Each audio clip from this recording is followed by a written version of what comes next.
दुई दिन अतिबाहित हो सारा। आज पूर्णाहुति उत्सव। आज पूर्णाहुति रे आमर प्रथम सूर्य पूजा तापर गोपूजा यज्ञ आहुति ये सब कार्यक्रम रही। संध्यारे आमर पूर्णाहुति कार्यक्रम हम ए देखु कहवाकू गले लोक मान भितर जो आमर सनातन धर्म को प्रवर्ताइबा पई पिला मानकू उचित मार्ग को आनिबा पई ये हूँ गोटे बड़ माध्यम। आपण जो सत्संग कले सत् बाटरे चलिए, असत् कर्म कले असत् बाटरे चलिए। तेणु ये हूँ गोटे माध्यम सत्संग जो थे पिलामाने तादेरे अनुप्राणित हेबे जे सी आसबे यज्ञ करेंगे ठाकुर दर्शन करेंगे तांको भीतर जदि खराब प्रवृत्ति थी मनोवृत्ति थी सी चली समस्त भितर मौलिक ज्ञान बुद्धि कमी जाऊँगी एवं आध्यात्मिकवाद कमी जाऊँगी। आध्यात्मिकवाद को फेर आम गोटे मध्यम को आम निश्चित भाव में अवलम्बन करवा। से यज्ञ हूँ प्रथम एकदम प्रधान माध्यम जो थे आम जो माध्यम आम जापर जे आध्यात्मिकवाद केवल उपास रहा नुहे। आध्यात्मिकवाद हूँ निज भितर भौतिक ज्ञान और मौलिक ज्ञान को उपलब्धि करवा।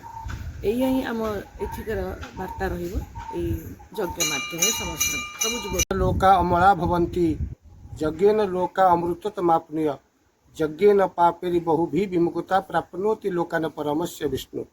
विश्वर कल्याण पाई संसार मंगल पाई समस्त प्राणी जगतर कल्याण पाई सत्य सनातन धर्म प्रतिष्ठा पाई अखंड भारत प्रतिष्ठा पाई गोमाता रक्षा पाई एवं विश्व समस्त प्रकार महामारी खंडन पाई समस्त कल्याण पाई यज्ञ सृष्टि होइचंती। प्रभु श्री श्री श्याम सुंदर पवित्र पावन पीठरे 32तम महान विश्व शांति यज्ञ आज हूँ पूर्णाहुति दिवस। वर्तमान सूर्य पूजा गो पूजा शालाकर्म प्रभु श्री श्याम सुंदर 16 उपचार पूजा सेपटे पशुपतिनाथ रुद्राभिषेक एवं आहुति कर्म चलिए। संध्या समय चरुअन्न एवं पूर्णाहुति कर्म करा यज्ञ ये हूँ घृत यज्ञ जप यज्ञ अन्न यज्ञ भूत यज्ञ अनेक अच्छी। ये हूँ घृत यज्ञ जो ऑटोमेटिकली जप भी होता है नाम यज्ञ भी करा जाए और 3-4 पर आड होता है।